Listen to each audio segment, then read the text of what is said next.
Without the ones like you, who work tirelessly to keep things running, everything would suddenly stop. Hospitals, factories, schools, and power plants, they all depend on you. No matter the weather, emergency, or time of day, you're the ones who get it done. At Grainger, we're here for you with professional-grade industrial supplies. Count on real-time product availability and fast delivery. Call, clickgrainger.com, or just stop by. Grainger, for the ones who get it done.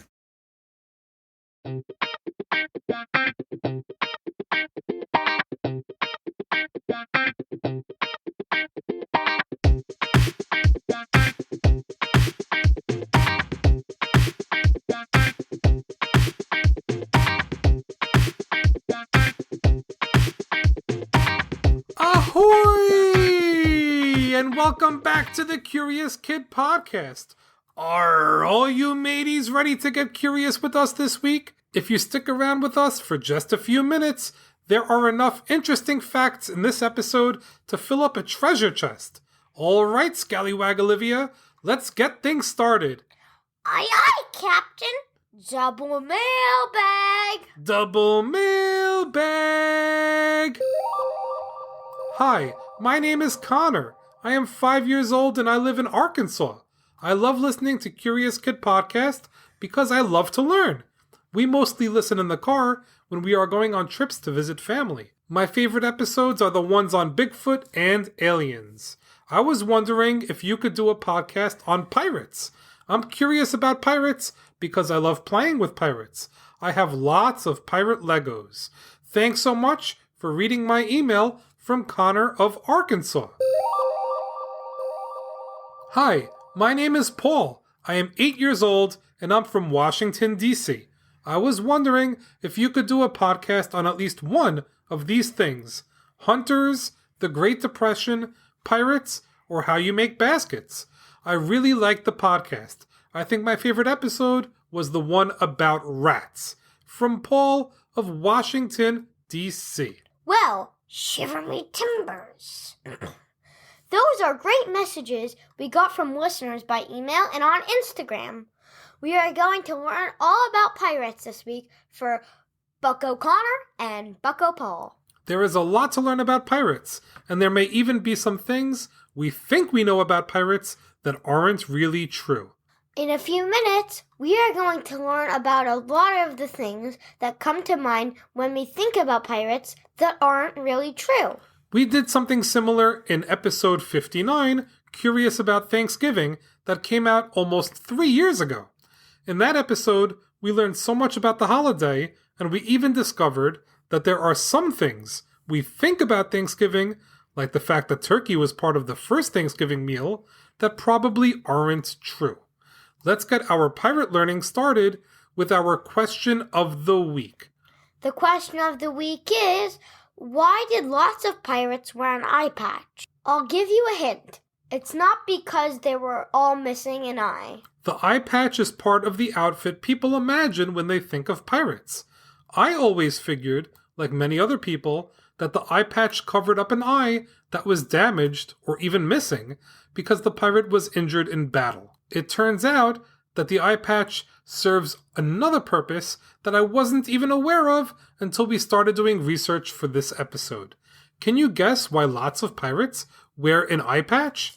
I think it makes sense to describe what real pirates are. Pirates are people that commit acts of piracy. Piracy is stealing something that belongs to someone else. There is often violence involved with the piracy that is conducted by pirates. Piracy often involves pirates that operate on a boat rather than on land. Piracy started thousands of years ago in ancient Greece by pirates that attacked trading ships. Countries trade goods with each other. If you ever look at the tags on your clothes or stamps on your toys, you might notice that the country where the clothing or toy is made is identified on the tag or stamp. So things that you have at home might say something like made in China or made in the United Kingdom. Even if you don't happen to live in those countries, that's because those things were imported from the country that they were made in into the country where you live. That's right. And lots of those imports move from country to country on large ships called cargo ships. So pirates strategically spent lots of time at sea in the trade routes used to move valuable goods from country to country. When they saw a ship with lots of valuable goods on it, they would try to steal the goods, and things would sometimes get violent if the crew of the cargo ship tried to protect their goods.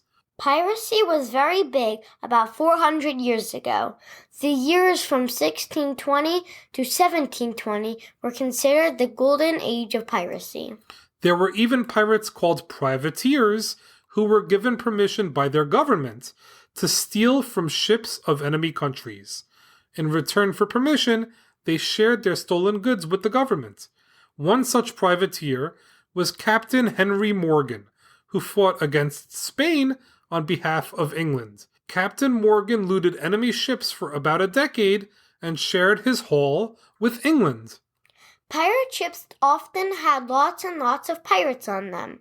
There were a few good reasons for this. First, whenever a pirate ship with tons of pirates attacks another ship, the other ship will often surrender without a fight after seeing how many pirates they would have to defend against. Another reason for all those pirates is that enough pirates were needed so that, in the event they needed enough to start a crew on a ship they were attacking, the pirates could be split between the two ships. Pirate ships are also known for flying flags. A white flag means that the pirate ship is willing to negotiate, and if those negotiations go well, things might not get violent. But then there's the Jolly Roger flag, which is not jolly at all. That's the black flag with the skull and crossbones on it that is often associated with pirate ships. Well, that flag means no mercy. If you see that flag on a pirate ship, those pirates mean business. Pirates had a few challenges spending so much time at sea. One of those challenges was scurvy, which is a disease that comes from not having enough vitamin C. The solution is simple. Just a little bit of vitamin C from things like fruit would be good enough to prevent the scurvy. Pirate ships also had lots of rats on board. Rats were a big problem because they ate the food on the ship, and also because rats carry lots of diseases, so they often made the pirates sick. Even though pirates are not known for discipline, they follow a strict set of rules called the Pirate Code. The Pirate Code was a bit different from ship to ship, but the most important part of the Pirate Code was usually how any stolen goods would be split among all of the crew members. As you might expect, the captain usually got the most. And pirates really needed to follow the rules of their ships, otherwise the punishment was sometimes really harsh. Pirates that acted up were often marooned on a deserted island. That's an island with nothing and nobody.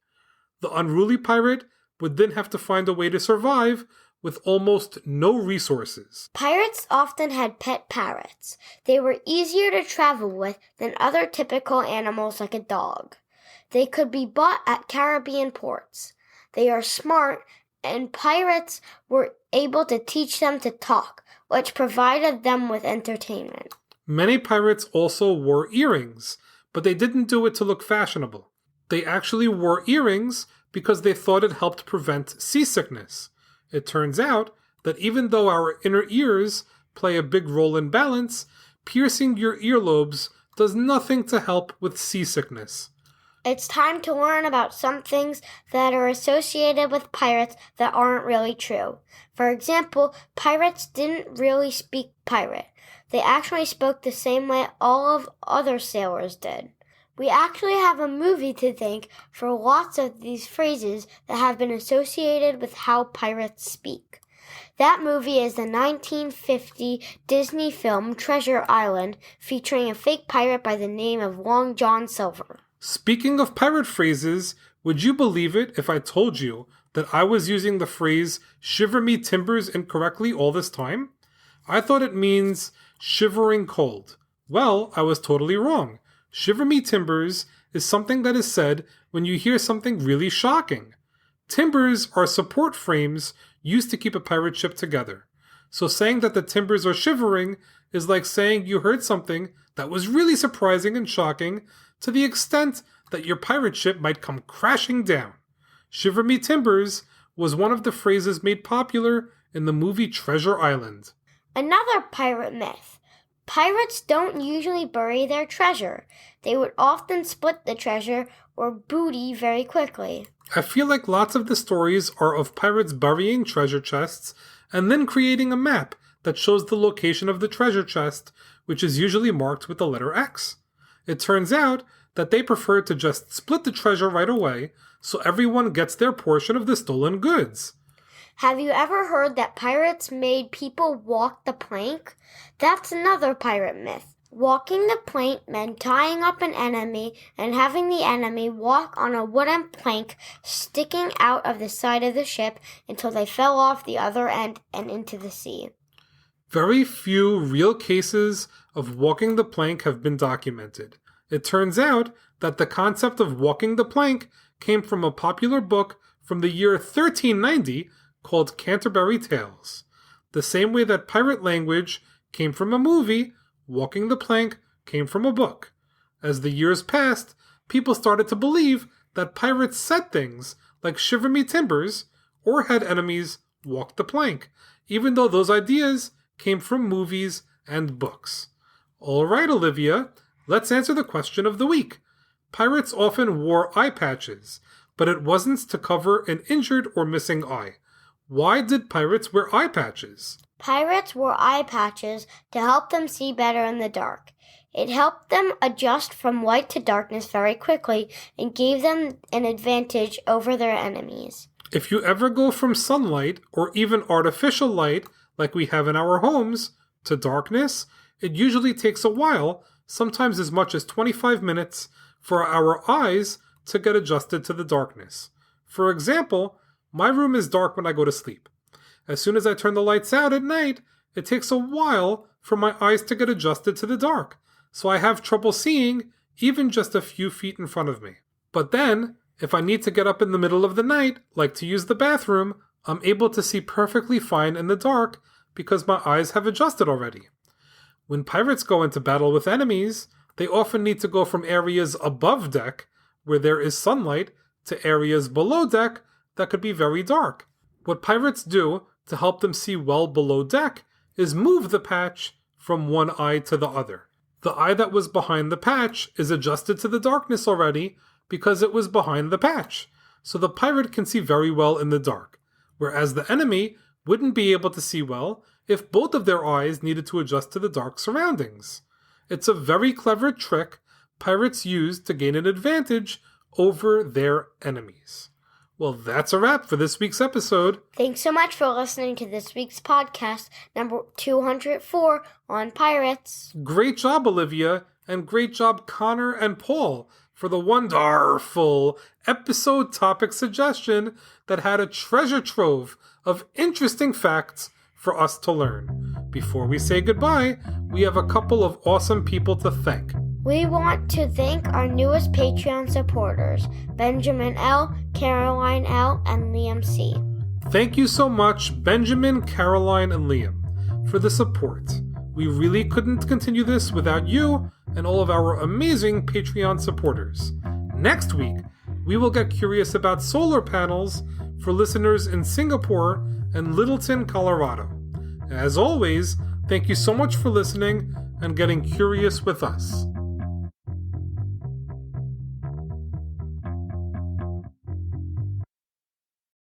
For the ones who work hard to ensure their crew can always go the extra mile, and the ones who get in early so everyone can go home on time, there's Grainger, offering professional-grade supplies backed by product experts so you can quickly and easily find what you need. Plus, you can count on access to a committed team ready to go the extra mile for you. Call, click Grainger.com, or just stop by. Grainger, for the ones who get it done.